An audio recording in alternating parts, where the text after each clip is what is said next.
আমি আপনাদের মাঝে ছিলাম প্রায় 9 বছর। আল্লামা সাইদি সাহেবের ইন্তেকাল যেদিন হয়, আপনাদের খতিবের উপরে যেই জুলুম, যেই মিথ্যা অপবাদ বা যেভাবে সরানো হয়, উনি ব্যাপক প্রতিবাদ করেছিলেন। উনিও সবসময় খোঁজখবর রাখতেন এবং এই 10 বছর দেখেছি উনি অনেক অন্যায়ের বিরুদ্ধে সত্যের পক্ষে কাজ করেছেন। বাংলাদেশে এমন কোন আলেম নাই, এমন কোন তরিকার আলেম নাই যে আলেমদের উপরে নির্যাতন হয় নাই।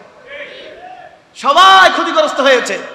আলহামদুলিল্লাহ, আপনাদের এই কেন্দ্র ইবাদুল্লাহ মসজিদের খতিবের উপরেও বিভিন্ন অপবাদ, গালিগালাজ, নির্যাতন করানো হয়েছে।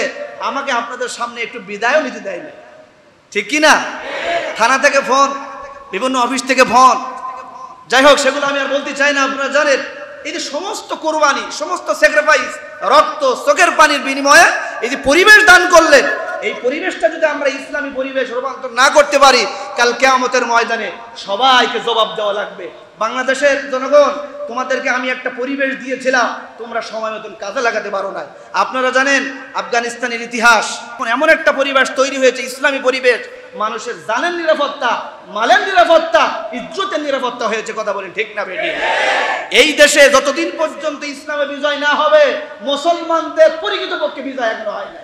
আমরা শুরুতেই আকাশ আর জমিনের মালিক আল্লাহ জাল্লে শানাহু ওয়া তাআলার দরবারে লাখ কোটি শুকরিয়া আদায় করি যে আল্লাহ আমাদেরকে 15-17 বছর পরে একটি পরিবেশ, একটি সুন্দর দেশ, নতুন করে একটি বাক স্বাধীনতা যে আল্লাহ পাক দয়া করে, মায়া করে, অসংখ্য শহীদদের রক্তের বিনিময়ে, অসংখ্য মাজলুমদের আত্মনাদের চোখের পানির বিনিময়ে যে পরিবেশ আমাদেরকে দান করলেন 2024 আগস্টের 5 তারিখের মাধ্যমে, শুরুতেই ওই আল্লাহর প্রশংসা করছি দিল থেকে, জবান ছেড়ে, হৃদয়ের গভীর থেকে, আবেগ অনুভূতি দিয়ে আমরা আল্লাহর শুকরিয়া আদায় করছি, বলছি আলহামদুলিল্লাহ।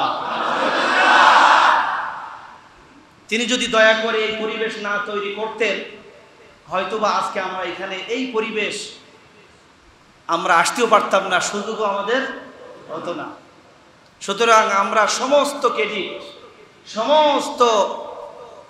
সমস্ত আয়োজন, সমস্ত পুরস্কার আল্লাহ আমাদেরকে দান করেছেন। তার বিনিময়ে কিছু জীবন গিয়েছে, তার বিনিময়ে কিছু মায়ের বুক খালি হয়েছে, তার বিনিময়ে কিছু আলেমরা মাজলুমের শিকার হয়েছে। কিন্তু এর সমস্ত পরিকল্পনা, সমস্ত উপহার আকাশ আর জমিনের মালিক আল্লাহর পক্ষ থেকে। কথা বলেন ঠিক না বেঠি? আর আমাদের করণীয় হচ্ছে ইজা জাআ নাসরুল্লাহি ওয়াল ফাত ওয়া রাআইতান নাস ইয়াদখুলুনা ফি দীনিল্লাহি আফওয়াজা। নবী, আপনি দেখবেন যেদিন পরিবেশ তৈরি হবে, ইসলামের বিজয় যখন হবে, জনগণের, মাজলুমদের বিজয় যখন হবে, মানুষগুলি দলে দলে সব ইসলামের ছায়াতলে, সত্যের ছায়াতলে, সব ছায়াতলে দলবদ্ধ হয়ে শামিল হবে। আলহামদুলিল্লাহ। আর আপনারা কি করেন? ফাসাব্বিহ বিহামদি রাব্বিকা ওয়াস্তাগফির ইন্নাহু কানা তাওয়াবা। বেশি বেশি ফাসাব্বিহ, আল্লাহর তাসবিহ, আল্লাহর প্রশংসা, আল্লাহর ইস্তিগফার এবং আল্লাহর কাছে তওবা করা যে রব্বুল আলামিন এই ক্রেডিট আমাদের না, আপনি আমাদেরকে দান করেছেন। 5 তারিখের জোহরের আগেও বাংলাদেশের কোন মানুষ বলতে পারে নাই যে বাদ জোহরের পরপরই আমরা এমন একটা সংবাদ, এমন একটা স্বৈরাচার, খুনি, জালিমের পতন সারা দেশের মানুষ শুনবে। আমরা কিন্তু কেউ পরিকল্পনা করতে পেরেছিলাম? সুতরাং আমরা আল্লাহর প্রশংসা করব, আল্লাহর তাসবিহ পাঠ করব, আল্লাহর কৃতজ্ঞতা প্রকাশ করব। আল্লাহ যে জন্য আমাদেরকে সুযোগ দিয়েছেন, সেই সুযোগটা আমরা কাজে লাগাবো। বলুন ইনশাআল্লাহ। দুরূদ সালাম পেশ করছি এই মাসে যে আল্লাহ পাক তার হাবিবকে প্রেরণ করেছিলেন এবং এই মাসেই তিনি বিদায় হয়েছেন। আল্লাহ তাআলা এই পৃথিবীতে তার হাবিবকে প্রেরণ করেছিলেন অন্ধকারকে, জুলুমকে আলোকিত করার জন্য। সেই রাসূল আকরাম সাল্লাল্লাহু আলাইহি ওয়াসাল্লামের উপর মাগফিরাত কামনা করি। হযরত আদম আলাইহিস সালাতুস সালাম থেকে শুরু করে আজকের এই জুমার আগ পর্যন্ত যত নবিয়িন, সিদ্দিকিন, শুহাদা, সাহাবা আজমাইন, আমাদের আপনজন, আত্মীয় স্বজন, জনম দুখুনি মা বাবা সহ এই ইবাদুল্লাহ মসজিদে আমি 9 বছর ছিলাম। আমি থাকাকালীন যত মুসল্লি অন্ধকার কবরে চলে গেলেন এবং তার আগ থেকে এই পর্যন্ত সমস্ত কবরবাসীদের রুহের মাগফিরাত আল্লাহর দরবারে কামনা করি। রব্বুল আলামিন সকলের কবরগুলোকে জান্নাতের বাগান বানায় দিন। বিশেষ করে আমরা সব সময় দোয়া করব এই ছাত্র আন্দোলন, আবু সাঈদ, মুগ্ধ এবং আপনাদের এই সাভারেরও অনেক ভাইয়েরা, বিশেষ করে আলী ভাইয়ের বোন জামাই, আমাদের জালাল ভাই, আশকর ভাইদেরও আত্মীয় মামুন বিপ্লবের কথা মনে আছে আপনাদের? আল্লামা সাঈদী সাহেবের ইন্তেকাল যেদিন হয়, আপনাদের খতিবের উপরে যেই জুলুম, যেই মিথ্যা অপবাদ বা যেভাবে সরানো হয়, উনি ব্যাপক প্রতিবাদ করেছিলেন। উনিও সবসময় খোঁজখবর রাখতেন এবং এই 10 বছর দেখেছি উনি অনেক অন্যায়ের বিরুদ্ধে সত্যের পক্ষে কাজ করেছেন। আমরা ওই আবু সাহেদ, মুগ্ধ, মামুন বিপ্লব সহ সমস্ত শহীদদেরকে আমরা সর্বোচ্চ মর্যাদা আল্লাহর কাছে কামনা করি, বলেন আমিন। বিশেষ করে আল্লামা সাঈদী রহমতুল্লাহি আলাইহি সহ আল্লামা আহমদ শফী বাবনগরী, সাইকুল হাদিস সাহেব সহ সমস্ত আলেম এবং ইসলামী আন্দোলনের নেতৃবৃন্দ সহ যাদের রক্তের বিনিময়ে, জীবনের বিনিময়ে এই দেশে একটি পরিবেশ তৈরি হয়েছে। আমি আপনাদেরকে বলি, এই আন্দোলন এই আগস্ট মাস থেকে শুরু হয় না, এই আন্দোলন শুরু হয়েছিল 2006 সাল থেকে। কথা বলেন ঠিক কিনা? আপনারা জানেন, জুলুম করতে করতে যখন পাহাড় সমপরিমাণ হয়ে যায়, তখন আল্লাহর পক্ষ থেকে বিজয় আসে। আপনারা ভুলে যান নাই হেফাজতের শাপলা চত্বরের কথা আমরা বলি নাই। কথা বলেন ঠিক কিনা? বিডিআর হত্যার কথা আমরা বলি নাই। কথা বলেন ঠিক কিনা? 28 অক্টোবর লগি বৈঠক দিয়ে মারা হয়েছিল, সেটাও আমরা বলি নাই। এইভাবে ইসলামী আন্দোলনের নেতৃবৃন্দদেরকে ফাঁসিতে ঝোলানো হয়েছে। জেল, জরিমানা, মামলা, হামলা, পঙ্গু, সার্বিক এই যে বিশাল স্যাক্রিফাইস, কুরবানি, সর্বশেষ তরুণ আর যুবকদের রক্ত জমিনে পড়তে দেরি, আল্লাহ পাক বিজয় দিতে দেরি করে না। যেই জমিনে যুবকদের রক্ত প্রবাহিত হয়, ওই জমিন আর মৃত্যু থাকে না, ওই জমিন জীবিত হয়ে যায়, বিপ্লব শুরু হয়ে যায়। যুবকদের আন্দোলনের বিপ্লব পৃথিবীর কেউ দামাতে পারে না। আন উমরিহি ফিমা আফনা ওয়া আন শাবাবিহি ফিমা আবলা। কিয়ামতের ময়দানে জীবনের হিসাব দেওয়া লাগবে, যৌবনকালের হিসাব দেওয়া লাগবে। বিগত 9টি বছর আপনাদের মাঝে আমি যুবকদের পক্ষে বেশি কথা বলতাম। এই বাংলাদেশে 90% মুসলমান, যেদিন 51% যুবক আর তরুণরা ইসলামের পক্ষে আসবে, ইসলামী আইন, কানুন, বিধান, আল্লাহর আইনের পক্ষে আসবে, এই বাংলাদেশে স্বাধীনতার পতাকার পাশাপাশি ইসলামের পতাকা উড়বে, পৃথিবীর কোনো জালিম ঠেকাতে পারবে না। তার বাস্তব প্রমাণ 1971 সাল, তার বাস্তব প্রমাণ ওই ভাষা আন্দোলনের সাল, এরপরে কোটা আন্দোলন, সর্বশেষ বৈষম্য আন্দোলন। কথা বলেন ঠিক না বেটি? এই জন্য আমরা সেই রবের কথা স্মরণ রাখবো। এরপরে আমরা আজকে যারা উপস্থিত হয়েছি, একটি আনন্দ, এখান থেকে আমাদের শিক্ষা নিতে হবে।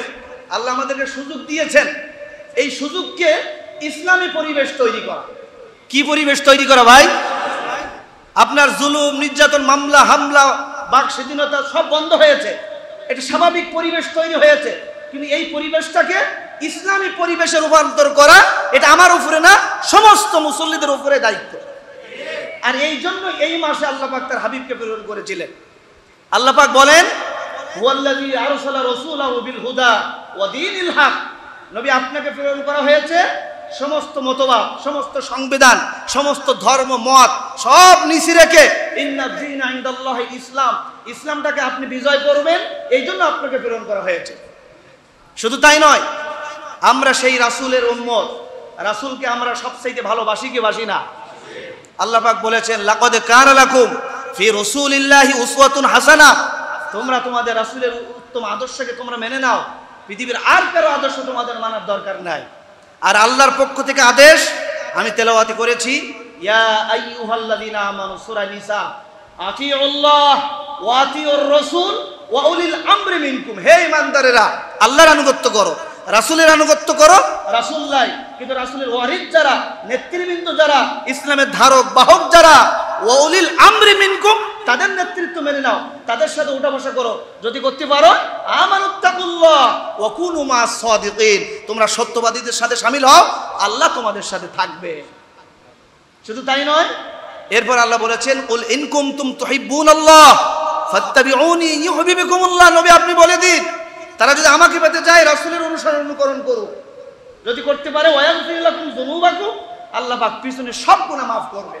আপনি আগে কোন দল করছেন, কোন মত করছেন, কোন নেতাকে নেতৃত্ব মেনেছেন, সব বাদ দেন। আজ থেকে এখন থেকে আমরা রাসূলুল্লাহর অনুকরণ বিশ্ব নবীকে আদর্শ মেনে নিয়ে আগামীর দেশ, আগামীর পৃথিবী জীবনে একটাবার এই দিন, এই দেশে ইসলাম বিপ্লব হয়েছে, ইসলাম কায়েম হয়েছে, আমরা যেন দেখতে পাই। জোরে বলেন আমিন। সম্মানিত উপস্থিতি, আমি আপনাদের মাঝে ছিলাম প্রায় 9 বছর। অনেক মানুষের সাথে ওঠা বসা, অসংখ্য মুরব্বীকে আমরা হারিয়েছি, অসংখ্য তরুণ যুবকদেরকে আমরা হারিয়েছি। আমিও আপনাদের এখানে থাকতেই মা বাবাকে হারিয়েছি। আমার বলার আর কিছুই নাই। আমাদের সকলের স্যাক্রিফাইস, সকলের কোরবানি, সকলের জুলুমের বিনিময়ে যে আল্লাহ একটা পরিবেশ তৈরি করে দিলেন এই দেশের জনগণের জন্য, আর জালিমদের বিচার ওমাকারু ওমাকারাল্লাহ আল্লাহু খায়রুল মাকিরিন, পিছনে রাস্তা যে পালাতে বাধ্য হয়েছে এর উপরে আর বিচার কি আছে ভাই? এজন্য আসেন দলমত নির্বিশেষে আমরা ভুলে যাই, আমরা একটাবার, আপনি আমি কয়দিন বাঁচবো জানি না, কিন্তু একটাবার এই দেশে নবীজি এই দিন বিজয়ের জন্য মক্কা ছেড়েছে, এই দিন বিজয়ের জন্য তার দাঁত ভাঙানো হয়েছে, এই দিন বিজয়ের জন্য তার মাথার হেলমেট লোহার টুকরা ঢুকে গিয়েছিল, এই ইসলাম বিজয়ের জন্য তাকে শিয়াবে আবু তালিবে তাকেও জেল খাটতে হয়েছে, এই দিন বিজয়ের জন্য অসংখ্য সাহাবীরা বদরের প্রান্ত থেকে শুরু করে আল্লাহর সামনে জীবন দিয়ে তারপর দিন বিজয় করেছে। কথা বলেন ঠিক কিনা? হযরতে খাব্বাব এসে বলছে, ইয়া রাসূলুল্লাহ, ইয়া হাবিবাল্লাহ, আলা তাস্তানসিরু লানা, আলা তাদউ লানা, ইয়া রাসূলুল্লাহ আপনি দোয়া করেন, আমরা তো আর নির্যাতন সইতে পারি না।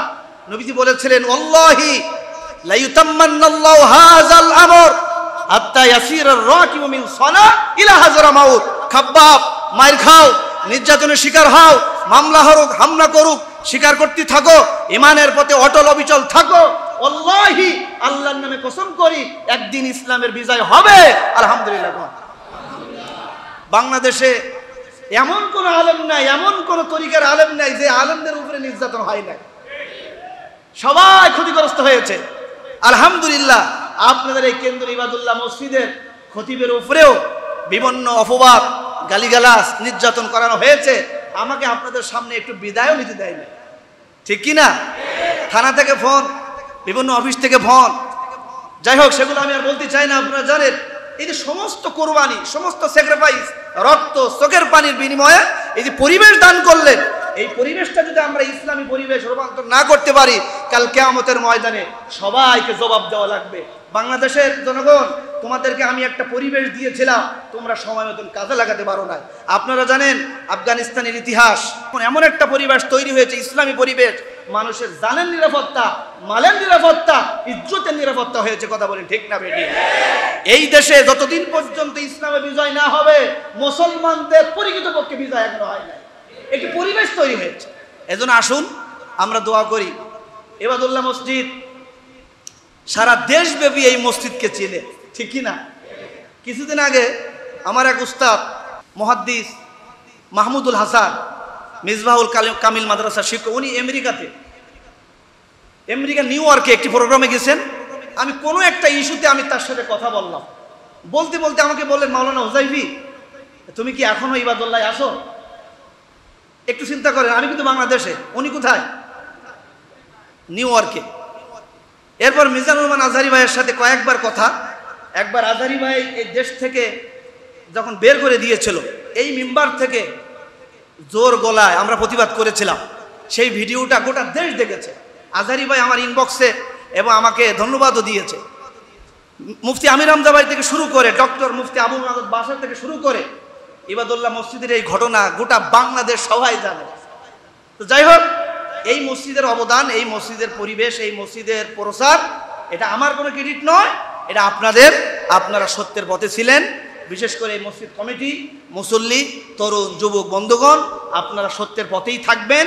আমরা এই পৃথিবীতে যতদিন থাকবো, দিন প্রসার, দিন প্রতিষ্ঠার জন্য আমরা সবাই কাঁধে কাঁধ মিলিয়ে আগামীতে একটি ইনসাফপূর্ণ পরিবেশ ইনসাফপূর্ণ দেশ যেন গঠন হয়, সেই জন্য আমাদেরকে এগিয়ে যেতে হবে। কথা বলেন ঠিক না ঠিক? আসুন, আমরা আর কথা লম্বা করতে চাই না। ভয় নাই, রেখো না মনেতে ভয়। বান্দা তুমি, আল্লাহ আমাদের সাথে ছিল, আছে, থাকবে। মুমিনদের হারানোর কিছু নাই, মুমিনদের বিজয়ের কিছু নাই। এই কাজ আমাদের অতিথি যারা করেছিল তারা করেছে, আমরাও করেছি। এখন আমাদের চ্যালেঞ্জিংটা আরো বেশি হয়েছে, ঠিক কি না? এখন কিন্তু চ্যালেঞ্জিং শেষ হয় নাই। স্বাধীনতা অর্জনের চাইতে স্বাধীনতা ধরে রাখা আরো কঠিন। এই জন্য আসুন, আমরা একটা বার আল্লাহর জমিনের দিন বিজয় হয়েছে আমরা যেন দেখতে পাই। আল্লাহ তুমি আমাদেরকে তৌফিক দান করো। আমি সবাইকে আন্তরিক মোবারকবাদ, অভিনন্দন জানাই, মসজিদের সম্মানিত ম্যানেজিং কমিটির ভাইয়েরা। এবং সর্বশেষ কিছু কথা বলে যাই, আমাদের জালাল আহমেদ ভাই এবং আশকর কাকা, আমি এই 9-10 বছরে আপনারা সবাই আমাদেরকে ভালোবেসেছেন, আন্তরিকতা দিয়েছেন, কিন্তু সব সময় আমার আগে যত ইমাম ছিল, যত মুয়াজ্জিন সাহেব ছিল, মাওলানা লুৎফর ভাই থেকে শুরু করে এই পরিবার থেকে সব সময় একটি আন্তরিকতা, ভালোবাসা, উচ্ছ্বাস, পাশে দাঁড়ানো সবসময় আমরা বেশি পেয়েছি। এজন্য আপনারা এই মসজিদের সাথে থাকবেন, এই আন্তরিকতা আলেমদের সাথে যারা থাকেন, এই পরিবারদের সাথে থাকবেন। বিশেষ করে মসজিদ কমিটির হাতকে আপনারা শক্তিশালী করবেন। আল্লাহ কোরআনে বলেছেন, ইন্নামা ইয়ামুরু মাসাজিদাল্লাহ মান আমানা বিল্লাহ ওয়াল ইয়াউমিল আখির ওয়া আকামাস সালাহ ইলা আখির আয়াত। মসজিদ কমিটি কারা হবে, মসজিদের রক্ষণাবেক্ষণ কারা হবে? যারা আল্লাহর প্রতি ঈমান আনে, নামাজ পড়ে, রোজা রাখে, যাকাত দেয়, ওয়ালা নাখশা ইল্লাল্লাহ, আল্লাহকে ছাড়া কাউকে ভয় করে না। এজন্য আগামীতে এই ইবাদুল্লাহ মসজিদ যেমন গোটা বাংলাদেশে ভাইরাল পরিচিত, এই মসজিদটা একটি মডেল মসজিদ হোক। এখান থেকে গোটা আশুলিয়া যেন একটি মডেল, এখান থেকে যেন মানুষ, জনগণ যেন উপকার হয়, আমরা সেই আশা করি। সকলের সুস্বাস্থ্য কামনা করি, সবার জন্য দোয়া করি, দোয়া চাই। হাযা মা ইনদি ওয়াল ইলমু ইনদাল্লাহ আলাইহি তাওয়াক্কালতু ওয়া ইলাইহি উনীব। আসসালামু আলাইকুম ওয়া রাহমাতুল্লাহি ওয়া বারাকাতুহু।